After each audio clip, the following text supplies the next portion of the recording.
Bismillahirrahmanirrahim. Assalamualaikum warahmatullahi wabarakatuh. Jamaah dan teman-teman semuanya yang dimuliakan Allah SWT. Alhamdulillah hari ini kita bertemu lagi melalui kajian Islam menenteramkan kolbu.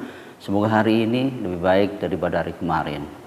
Bapak Ibu dan teman-teman semuanya yang dimuliakan Allah SWT. Ada ahli hikmah pernah berkata, man arafa nafsahu faqad arafa rabbahu. Barang siapa mengenal dirinya, dia akan pasti mengenal Tuhannya. Dari mana awal mula manusia itu diciptakan? Setelah itu sekarang posisi kita ada di mana? Setelah tua mau kemana? Fa'ina tadhabun. Tidak kemana aku akan pergi setelah tua? Tentu kita akan kembali kepadanya. Di dalam surah 7, surah Al-A'raf ayat 172, dijelaskan oleh Allah ketika manusia itu tidak lahir ke muka bumi ini, maka Allah janji terlebih dahulu. Allah telah berfirman, alastu birabbikum, bukankah aku ini Tuhan kamu? Rabbun bisa diterjemahkan yang mendidik, memelihara, mencipta, bahkan mengatur segala kebutuhan kita, itulah Rabbun. Ketika Allah mengatakan alastu birabbikum, bukankah aku ini Rabb kamu? Bukankah aku ini yang mengatur kamu? Bukankah aku ini yang memenuhi segala kebutuhan kamu? Bukankah aku ini yang menciptakan kamu? Bukankah aku ini Tuhan kamu? Seluruh anfus, seluruh jiwa, seluruh ruh mengatakan, spontan dia mengatakan qalu bala syahidna. Betul ya Allah, Engkaulah Tuhan kami. Betul ya Allah, Engkaulah yang mengatur kami. Engkaulah yang memenuhi segala kebutuhan kami. Dan kami menjadi saksi. Antakulu yaumal qiyamah. Saya lakukan dialog semacam ini agar kamu di hari kiamat nanti tidak mengatakan bahwa kamu belum pernah diajarkan agama tauhid. Inna kunna an hadza ghafilin. Sesungguhnya manusia lupa akan perintahnya. Disinilah dari dialog ini Allah memberi nama kita muslim sejak dahulu. Begitu Allah jelaskan di dalam surah 22, surah Al-Had ayat 78. Wa sammakumul muslimina min qablu wa fi hadza. Dia Allah yang telah menamai kamu muslim sejak dahulu. Begitu juga di dalam Al-Qur'an ini. Lantas kemudian Allah perintahkan untuk mengabdi kepadanya, karena memang tujuan awal mula manusia diciptakan oleh Allah yakni beribadah.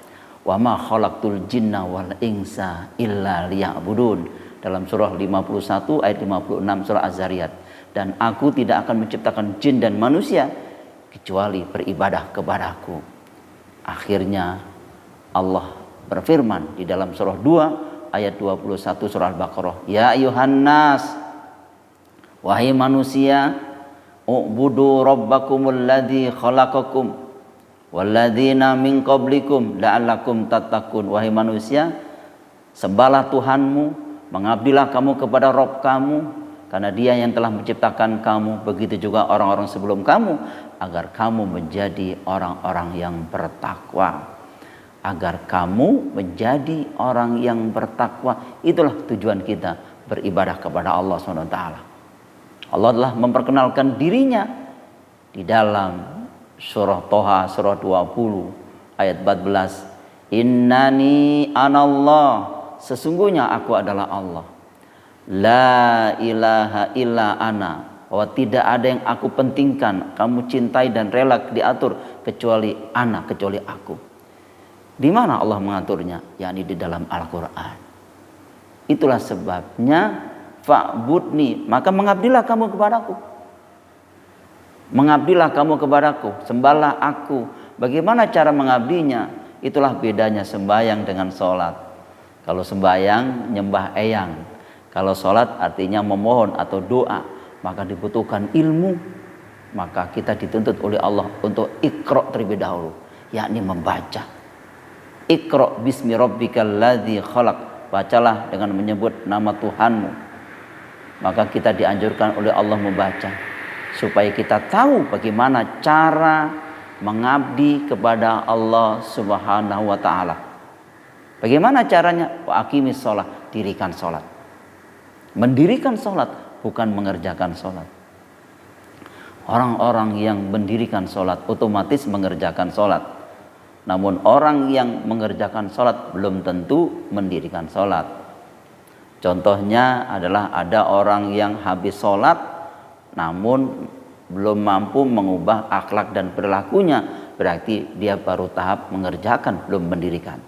Habis sholat masih ada yang korupsi, habis sholat ada yang nyolong sendal, berarti mereka baru tahap mengerjakan, belum mendirikan. Kalau mendirikan, membangun sendi-sendi keimanan sehingga tahu antara hak dengan yang batil. Karena sholat pada hakikatnya melahirkan orang-orang yang jujur, itulah sholat. Buktinya hingga detik ini kita belum pernah dengar ada orang korupsi rakaat walaupun sholat sendirian. Nah, makanya dianjurkan oleh Allah untuk iqra, membaca dan membaca, mentadaburi Al-Quran, mendalami Al-Quran, mengkaji Al-Quran agar kita bisa mendirikan sholat. Untuk apa kita mendirikan sholat? Lizikri, untuk mengingat aku, kata Allah. Untuk mengingat Allah. Ingat Allah itu ingat apanya? Lawang kita tidak pernah melihat wajah Allah, berarti ingat aturan-aturannya. Di mana aturan Allah itu? Yakni di dalam Al-Quran. Kenapa harus di dalam Al-Quran? Karena di dalam Al-Quran ada perintah dan larangannya. Maka yang dituntut oleh Allah adalah setelah sholat itulah kita mengingat aturan-aturan Allah. Allah telah berfirman di dalam surah 4, surah An-Nisa ayat 103. Fa idza qadaytumus sholata fadhkurullaha qiyaman wa qu'udan wa ala junubikum. Apabila kamu telah menyelesaikan sholatmu, ingatlah Allah dalam keadaan berdiri, duduk, berbaring. Setelah sholat ingat aturan Allah. Zikrullah itu diterjemahkan mengingat Allah. Setuju Bapak Ibu dan teman-teman semuanya? Oke, good. Jadi zikrullah artinya mengingat Allah. Ingat Allah, ingat apanya? Ingat aturan-aturannya. Di mana aturan Allah? Ada di dalam Al-Quran. Kenapa harus ada di dalam Al-Quran? Karena di dalam Al-Quran ada perintah dan larangannya. Maka zikirnya pedagang tradisional setelah sholat tidak mengurangi takaran timbangan. Begitu dalam surah Hud surah 11 ayat 84. Begitu juga dalam surah Al-Mutaffifin surah 83 ayat 1-3. Zikirnya orang tua mendidik anak-anaknya di jalan yang benar. Berarti surah 66 At-Tahrim ayat 6, begitu juga surah Luqman surah 31 ayatnya ayat 12-18. Zikirnya seorang anak patuh dan taat kepada kedua orang tuanya, berarti surah 17 ayat 23-24. Zikirnya seorang suami membimbing istrinya, mengayomi istrinya, mencari nafkah yang halal, bahkan mendidik anak-anak di jalan yang benar, plus tidak selingkuh. Itulah zikirnya seorang suami. Zikirnya seorang istri, taat kepada Allah dan taat kepada suaminya dan menjaga kehormatannya ketika suaminya tidak ada di rumah.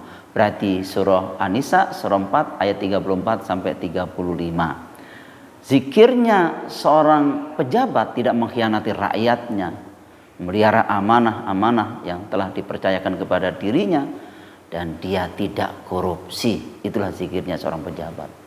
Zikirnya seorang pegawai tentu tidak manipulasi data, tidak curang dan tidak nyolong. Itulah zikirnya seorang pegawai. Nah, dengan demikian itu ada di dalam surah 5 surah Al-Maidah ayat 38-39. Itu semuanya zikir.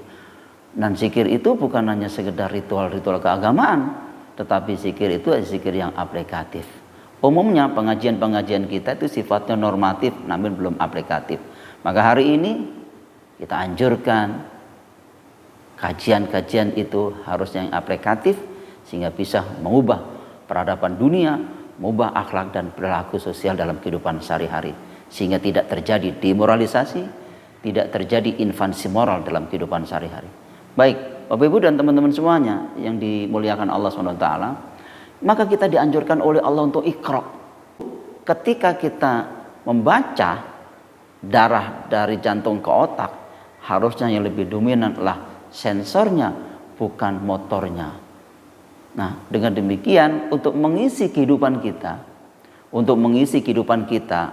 maka kita dianjurkan oleh Allah lebih dominan sensornya daripada motornya. Sensor itulah takwa, motor itu adalah nafsu.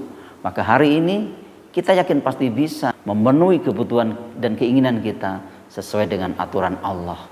Karena kelak di akhirat nanti kita akan bertemu dengan Allah, tentunya semua aktivitas kita akan diminta pertanggungjawaban. Hari ini kita yakin pasti bisa menjadi orang-orang yang jujur. Hari ini kita yakin pasti bisa menjadi seorang suami yang soleh, menghantar, mendidik suami istrinya sampai reuni keluarga di surga. Dan hari ini kita yakin pasti bisa menjadi seorang muslim yang konsisten dan komitmen dalam kehidupan sehari-hari. Barakallahu fikum. Assalamualaikum warahmatullahi wabarakatuh.